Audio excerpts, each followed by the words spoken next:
I never should have joined the night study group in the fall of 2019. I was a junior at a college in Vermont, majoring in sociology and struggling to keep my GPA above a 3.0. When the email came inviting students to an exclusive late-night seminar in the old psychology building, I figured it would be a chance to get extra credit. No one mentioned that the building had been abandoned for years after a series of strange incidents involving previous students. I arrived at the building around 10 p.m., expecting a small group of classmates. There were only 4 others there, including the professor who had organized it, a Dr. Whitaker, a tall man with piercing gray eyes and a quiet demeanor. His office was on the 3rd floor, a part of the building that had been sealed off for decades. The air smelled like mildew and dust. Paint was peeling from the walls and the fluorescent lights flickered sporadically. We began discussing old case studies, brain experiments from the 1970s and 80s, mostly harmless historical examples, or so I thought. But as the seminar progressed, Dr. Whitaker started showing photographs, images of students who had gone missing from the college over the last 30 years. Names, dates, dorms, majors. Faces frozen in horror or confusion. It was unsettling, but I convinced myself it was a lecture gimmick, some way to make the lesson more gripping. Then he said something that froze my blood. Some of you might recognize these students. Some may even be in this room. He smiled faintly like he had just shared a joke. The others shifted uncomfortably, but I laughed nervously. Surely he was exaggerating. The seminar ended around midnight, but when we tried to leave, we found the stairwell doors locked. Not jammed or stuck, locked from the outside. Dr. Whitaker calmly told us it was part of the exercise. You will experience what it is to be observed, to feel your environment closing in. Don't panic. I panicked anyway. My phone had no signal. My classmates were starting to whisper, some shaking. I noticed something else. The walls weren't empty. Faint scratches, almost like claw marks, ran along the plaster. Shadows moved where there shouldn't have been any. When I turned to point it out, one of the other students gasped, her eyes fixed on a corner where the shadows seemed to gather, twisting, growing thicker. Dr. Whitaker's calm voice cut through the fear. Observation is key. You cannot escape attention. Not tonight. He didn't explain further. He just walked away. Into the darkness of the hallway. We tried the doors again. Locked. Windows, boarded. Panic rising, we stuck together and explored the building. The 3rd floor was worse than I imagined. Offices with broken furniture, walls marked with warnings like "Don't look, it watches and leave now." The whispers started then, almost imperceptible at first. Then louder. Names being called, our names. I told myself it was the acoustics, my imagination. But the other students heard it too. We found a door at the end of the hallway, slightly ajar. Light flickered inside. When we pushed it open, the room was filled with dozens of photographs taped to the walls and ceiling, each one depicting a student from the college missing over the years. Their eyes looked alive in the photos, staring at us. Some had notes written across them. Next, you belong here, don't leave. That's when I saw the shadow move. It wasn't subtle. It slithered across the floor, stretching impossibly, going behind one of the photos. When I approached, the photo itself seemed to distort, like the person in it was turning to look at me. I stumbled backward, knocking over a chair. The sound echoed. And then the whispers became voices. Soft, urgent, sometimes frantic. Run. Leave, you'll be next. We tried to run down the hallway, but it twisted, curved in ways that didn't make sense. I swear I passed the same classroom 3 times, each time the door opening to a different layout inside. The building had no logical architecture anymore. It had become a maze. The ceiling lights flickered, then went out completely. In the darkness, I felt it. Presence. Watching. Waiting. Moving. One by one, the students in our group started screaming, vanishing into the shadows. I tried to grab someone, but their hands slipped through mine as if the air itself had swallowed them. Then I heard my name called from right behind me, but when I spun, nothing was there. I stumbled into what looked like a storage room. My phone screen lit up briefly, another text from an unknown number, but the words were chilling. You can't hide. You shouldn't have come. I realized then that Dr. Whitaker had never left the room. His eyes glowed faintly in the darkness, and his calm demeanor had turned predatory. Observation, he whispered. Once you notice, you belong. I bolted, diving through another hallway, finally bursting through a door that led to the campus quad. The fog had rolled in thick, covering the ground in a white blanket. I ran blindly toward the dorms, heart hammering. Behind me, I could hear whispers echoing from the building. My name, the others' names, soft and endless. The next morning, the campus was normal again. The doors to the old psychology building were unlocked, as if nothing had happened. No one remembered the seminar. Dr. Whitaker was in his office, waiting as if I had been on time for a regular class. I asked him about the night. He smiled faintly. It was just an exercise in focus. You learned a lot about yourself, didn't you? I wanted to scream. I wanted to tell someone, but I knew they wouldn't believe me. Nobody does. But I never returned to that building. I transferred next semester, left Vermont entirely. I changed my schedule, my dorms, even my classes just to avoid that part of campus. Sometimes late at night I check my phone. No messages, no calls, and yet I feel watched. Shadows seem to stretch longer than they should. Shapes appear at the edge of my vision. I know the building is still there waiting for someone else to notice.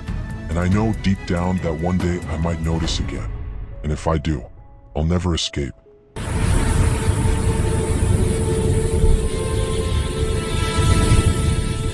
I transferred to a university in upstate New York in the fall of 2018. It was a mid-sized school surrounded by thick woods and winding roads that seemed to isolate it from the rest of the state. I thought it would be the perfect place to focus on my studies, but from the moment I moved into my dorm, something about the campus felt off. The dorm I was assigned to was a 3-story brick building that had been standing since the 1960s. On move-in day, the resident assistant mentioned that the place had a long history, students disappearing, strange noises, reports of break-ins, but she brushed it off as old dorm stories. I laughed it off too, but there was a chill in her voice I couldn't ignore. My roommate Alex was friendly enough but private. He didn't talk much about himself, just routines. Classes, gym, occasional parties.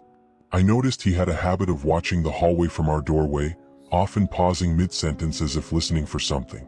I asked him about it once and he said, "Sometimes you just feel it." I didn't understand what he meant and I still don't. The first night I was unpacking when I heard a knock at our door. I called out, thinking it was Alex, but there was no answer. The knocking continued, slow, deliberate, like someone testing if I was alone. When I opened the door, no one was there. Just the dimly lit hallway.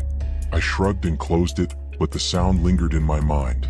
Over the next few weeks, the strange occurrences escalated. Books would fall from my desk when I wasn't near them. Lights in the hallway flickered for no reason. At first, I assumed the old wiring was the cause, but then I started noticing things that couldn't be explained. A door I was certain I had locked wide open, my laptop moved from where I left it, strange messages written in condensation on my bathroom mirror. Leave now. I tried to tell myself it was just the stress of moving and studying, but I wasn't the only one noticing things. Alex started disappearing for hours at a time, refusing to say where he went.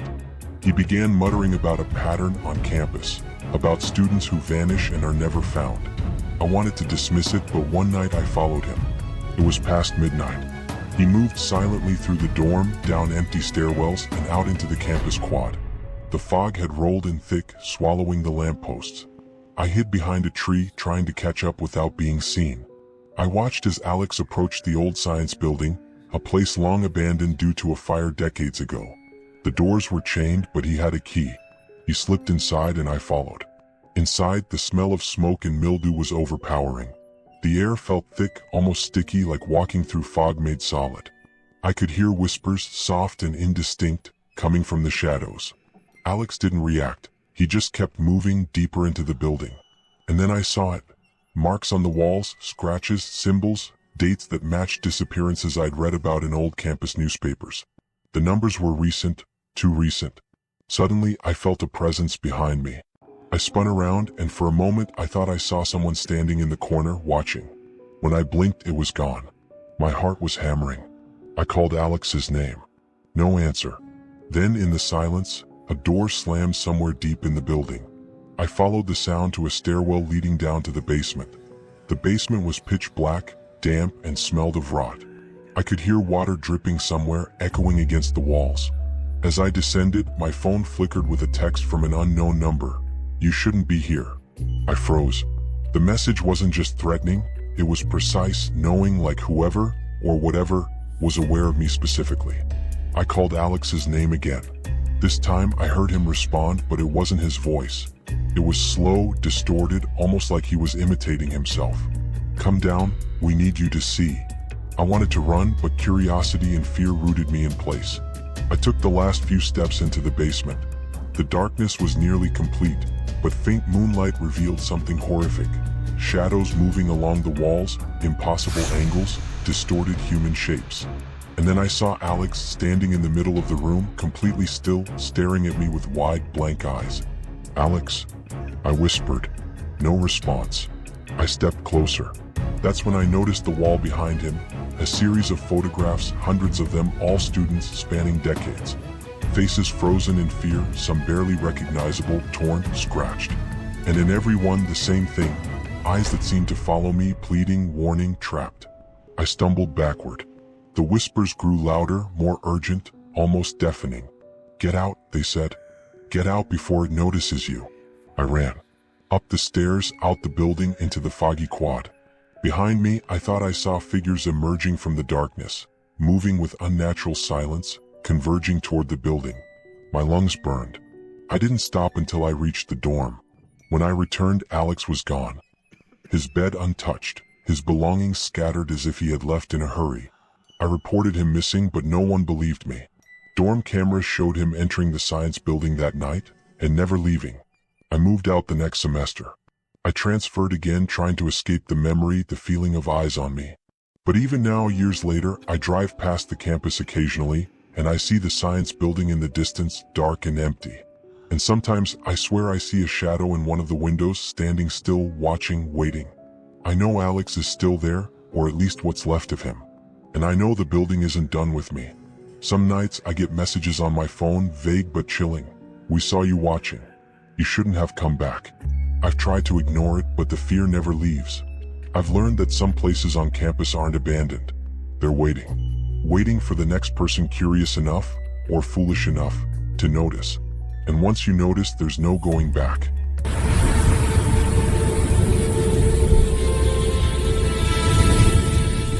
I grew up in a small town in northern Ohio, the kind where everyone knew your family history and every strange rumor made its way down Main Street before lunch. I thought I had left all that behind when I went to college, but something about my senior year brought me right back to the edges of fear I had tried to ignore. It started with my roommate, Mark. He was an odd guy, quiet but not in a shy way, more like someone who always observed, cataloged, and waited. He came from a family with a long line of police officers, so I figured he was just cautious. I didn't know the obsession that was brewing behind his calm demeanor. We were assigned to write a research project about local history. The town had a dark past, unresolved disappearances, abandoned properties, and rumors of secret societies dating back to the 1800s. Mark was fascinated. He wanted to dig into it, to uncover everything that no one dared talk about. At first, it was fun, like being amateur detectives. We spent hours in the town library reading microfilm, old newspaper clippings, and police reports that were supposed to be public but never really were. Then he found it, a pattern. A series of disappearances over 40 years, always in the late fall, always young people, always near the old mill outside of town. The strange part was, no one ever saw the abductions and the cases went cold fast. But the dates, locations, and even the weather reports lined up too precisely to be coincidence. I told him we should leave it alone. It felt wrong, the way he was lighting up with each new discovery, like he was feeding some dark curiosity inside him. But Mark couldn't stop. He started dragging me out to the sites at night. The first time we went, it was pitch dark and the mill was just a silhouette against the moon. The air was thick, humid, and smelled faintly of rust and decay. I felt my stomach knotting. Mark, of course, was thrilled. He had his flashlight, camera, and notebook. We didn't see anything that night, but on the drive back, he told me that he thought someone, or something, was watching. I laughed nervously. The town was practically deserted after dark. Who could be watching? But I had to admit, the road back to campus felt longer than it should have, twisting in ways I hadn't noticed in daylight. I chalked it up to my nerves. It escalated over the next 2 weeks. Mark started sleeping less, always muttering about patterns and symbols he saw in old photos and reports. Then the noises started. I'd wake up in the middle of the night to him whispering to himself in the corner of our dorm room, scratching notes into a pad so fast I could barely read them. He refused to let me see the most important notes, claiming they were too sensitive. One night, I woke to a faint scratching on the window. I assumed it was branches, but when I sat up, I saw a figure outside just standing. No face, just a shape watching. I yelled, but it didn't move. Then it vanished like someone stepped behind a tree. My heart raced, and when I told Mark in the morning, he just nodded and said, "It's starting to notice us." I laughed again, though the laughter felt hollow. I tried to avoid the mill after that, but Mark became obsessed. He kept finding more connections, more dates, more locations. He claimed the town itself was built on a pattern of disappearances, and whoever, or whatever, was behind it had been waiting for the next cycle. He said the next disappearance was coming soon, and I couldn't convince him to ignore it. The night it happened, I was at the library with Mark, cataloging old police reports. He was pacing, checking his watch, muttering. Around midnight, a car pulled up outside. We heard it before we saw it, a slow, grinding engine stopping just beyond the library doors. I peeked through the blinds. A man stepped out, tall, wearing a coat that blended into the darkness. He didn't move toward the building, just stood there, staring at us. Mark froze. I froze. The man didn't blink, didn't shift, just watched. Then, suddenly, he raised a hand and pointed straight at us. I don't know why, but that gesture was enough to send my blood running cold. We locked all doors and windows, but when we looked back, the man was gone. No car, no footprints, nothing. After that night, Mark became unhinged. He stopped eating, sleeping, even talking normally. He carried his research everywhere, claiming he had to be ready when it came. I tried to reason with him, but nothing worked. Then one afternoon, he disappeared. Just vanished from our dorm room. No note, no sign of struggle. His belongings were untouched, except for his notebook left open on the desk. The last page read, "It knows I'm here. Don't come after me." I reported him missing, but authorities found nothing. Not even footprints outside. No witnesses. Just me staring at his notebook, feeling the weight of whatever had taken him. I stayed another month trying to finish my studies, but I couldn't focus. The sense of being watched never left. I started seeing figures at the edge of my vision. People in old-fashioned clothes, shadows that moved against the flow of the wind, reflections in windows that weren't mine. Sometimes I thought I heard Mark's voice whispering from the woods near the old mill. The final straw was the night I drove home for winter break. I took the long route through the back roads, trying to avoid the town entirely. Around 2 a.m., my headlights caught a figure in the middle of the road. I swerved, but it vanished before I could hit it. When I stopped and looked back, there was a symbol carved into the asphalt, faint like it had been etched recently. A circle with lines radiating out, something I'd seen in Mark's notebook. I didn't stop the car again. I drove straight to my parents' house, never once looking back. Years later, I still can't explain what happened. I haven't been back to that town. I've tried to tell people, but they laugh it off. Mark was never found. And sometimes, when I'm alone at night, I see a figure in the shadows, just watching, just waiting. I've learned not to look at it directly. I've learned not to acknowledge it. Because I think if I do, it'll know I'm paying attention. And once it knows, there's no going back. Even now, I get messages sometimes, anonymous, vague, but always personal. We're still keeping track. And I know that one day it will come for me just like it came for Mark.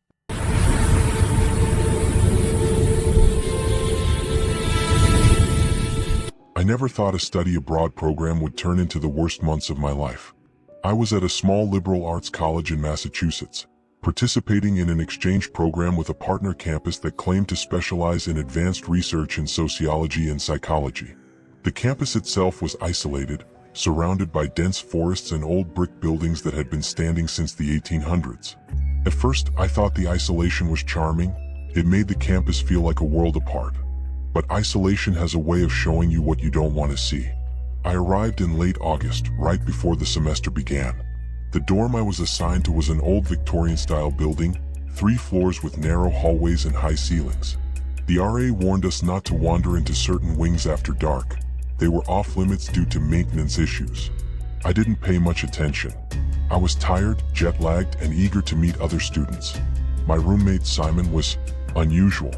Polite, quiet, but he had habits that immediately made me uneasy. He never left the room after dark, and he kept a notebook he refused to show me. Sometimes I'd catch him staring at the ceiling, whispering numbers to himself. I chalked it up to nerves or a little anxiety, but I should have known. The first incident happened a week into classes. I was staying late in the library trying to catch up on readings for my sociology seminar.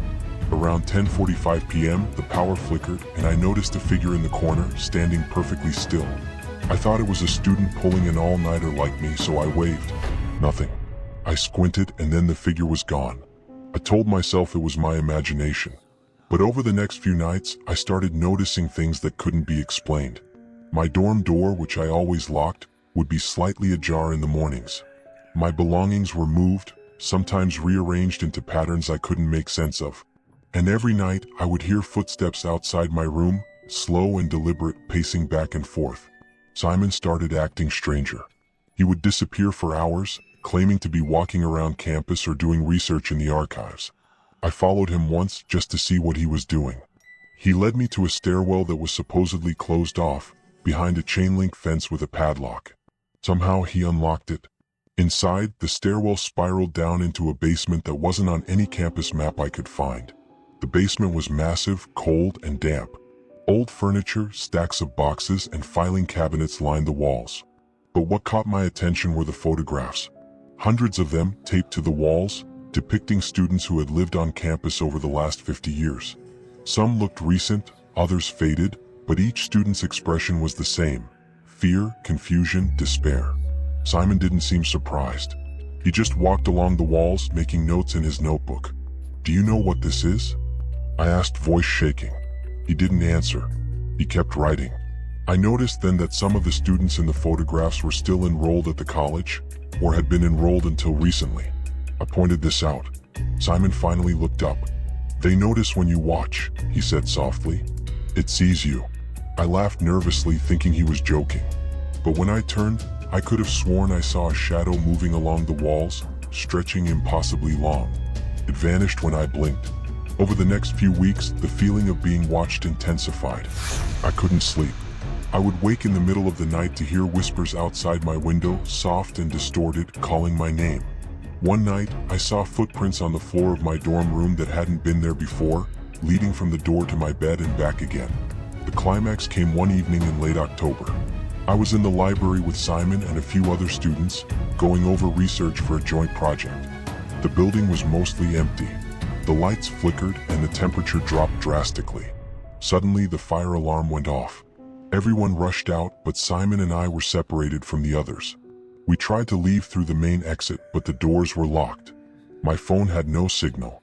The hallway seemed to stretch impossibly long, curving in ways that didn't make sense. Shadows moved along the walls and I could hear whispers, clear this time. "You shouldn't be here. You don't belong." Simon grabbed my arm. "This way," he whispered. He led me down a side corridor, but the path twisted and shifted. I swear we passed the same classrooms twice, yet the windows looked out over completely different parts of the campus. My mind reeled. We stumbled into an old lecture hall, dark and dusty. In the center, dozens of photographs were pinned to the walls and ceiling, depicting students in various states of terror. Some were the students from our program. Others looked like alumni from decades past. The whispers intensified, now a chorus of voices overlapping. "Run, leave, you will be next." And then I saw Simon, or what I thought was Simon. His face was pale, blank, and he didn't move like a human, more like a puppet. When I stepped closer, I realized he wasn't the Simon I knew. The real Simon had vanished. The figure turned slowly toward me. I bolted. Out of the lecture hall, down the twisting corridors, ignoring the calls of my name. I reached a stairwell, climbed to the top floor, and burst into the night. The fog was thick, the air cold, and the campus quiet again. But I could feel it following me, something unseen, stretching, waiting, knowing. The next morning, campus security found me wandering the quad in a daze. Simon was gone. No one else seemed to remember the events of that night. The lecture hall was empty, as if no one had been there in years. My repeated warnings and explanations were dismissed as stress or overactive imagination. I left the college at the end of the semester. I don't talk about what happened. I've changed my number, my email, even my social media. But sometimes late at night I get texts from unknown numbers. Vague but specific. "We saw you again. You can't hide. Next time you won't leave." I've realized that some places on campus aren't empty, no matter how long they've been abandoned. They're waiting, watching, And once you notice, once you let curiosity lead you inside, you don't just leave. You belong there. Even now, I dream of the lecture hall, the photographs, and Simon, or what I think was him, standing there staring at me. I wake up in cold sweats, convinced that if I ever returned to that campus, I'd see the same thing again. And maybe this time I wouldn't make it out.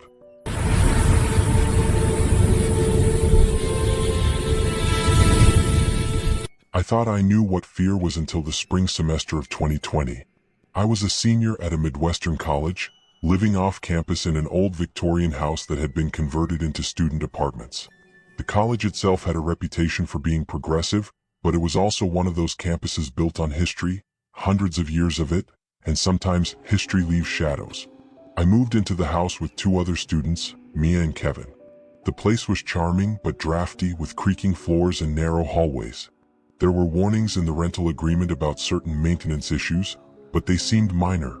Faulty wiring, drafty windows, that sort of thing. Nothing prepared me for what would happen. It started with small things. Footsteps in the hall when no one was home. Doors that were locked suddenly unlocked. My backpack moved from the corner where I left it. At first we joked about it, blaming pranks or the old house settling. But soon the joke stopped. One night, around 11 p.m., I was studying in my room when I heard the sound of whispering outside my door. I froze. It wasn't the usual sounds of a creaky house. It was deliberate, low, almost human, but distorted, like multiple voices overlapping. I called out. No answer. Then a tap on the door. Slow, measured, one finger at a time. I opened it. Nothing. The hall was empty. The next week, Mia came to me late at night, eyes wide. I saw someone in the basement, she whispered. Tall, wearing a hoodie, just standing there, watching me. I laughed, trying to calm her, but I felt the chill in her voice. That night I couldn't sleep. Every creak, every shadow felt like it was closing in on me. It escalated quickly. Kevin vanished for a night. I searched the house, pounding on doors, checking every corner. He returned the next morning, pale, silent, refusing to speak about where he'd been. When he finally did, it was in a whisper. It wants attention. It's alive in the walls. By the third week, I was seeing things too. Shadows that moved independently of light sources. Figures standing just at the edge of vision, vanishing when I looked directly. Whispers in the walls, calling my name, telling me to look, to come closer. One night, I found scratches on the floorboards, forming words. Next. The worst night came in late March. I was alone, studying in the living room. The lights flickered and the temperature dropped sharply. I could hear footsteps above me, pacing, deliberate. Then my laptop screen flickered on by itself, displaying a single message in a program I hadn't opened. Look behind you. I froze. Slowly I turned. A figure stood at the top of the stairs. A silhouette, thin, tall, hoodie up, face obscured. It didn't move. Just watched. My heart hammered. I grabbed a chair and swung it, but the figure didn't react. And then it moved, not like a person, more like a shadow sliding across the floor. I ran into my room, locked the door, and called 911. The operator stayed on the line as I barricaded myself with furniture. The lights flickered again, and I saw movement through the cracks around the door. Footsteps pacing, whispering. My phone buzzed. A text from an unknown number. You can't hide. You belong. By the time police arrived, the figure was gone. They found nothing unusual in the house. No signs of forced entry, no footprints, no one inside. Kevin and Mia claimed they hadn't seen anything either, though I could tell they were terrified. I tried to leave, but the feeling of being watched followed me everywhere. Even in daylight, shadows felt heavier. Every time I looked at a corner, I felt it waiting, patient, calculating. I moved out of the house, but the sense of presence never left. Months later, I was walking past the old student library, and I saw a figure in a hoodie, standing in the fog near the entrance. For a second, I thought it was Kevin or Mia, but it wasn't. I tried to move quickly, but my legs froze. The figure didn't move, didn't speak, just watched. And then I realized, the building itself seemed to shift around it. Shadows that weren't supposed to be there stretched unnaturally, filling the space between the figure and me. I ran. I never went back. I don't live in that town anymore. But even now, I check my phone late at night. Sometimes there's a message from an unknown number. No words, just a blank screen. I've learned not to respond, but I can feel the intent behind it, like it's measuring me. Waiting. I've tried to tell people. Friends, authorities, even counselors. Nobody believes me. I've learned that fear like this isn't meant to be shared. It's meant to isolate. And isolation makes it stronger. Sometimes I dream of the house. Shadows in every corner, whispers in the walls, stairs that twist impossibly, leading nowhere and everywhere at once. I wake up in a cold sweat, heart racing, convinced that if I ever returned even for a moment, I would be trapped. Because I know it remembers me. I know it has been waiting. And one day it will come back for me just like it came for Kevin, Mia, and the others before me.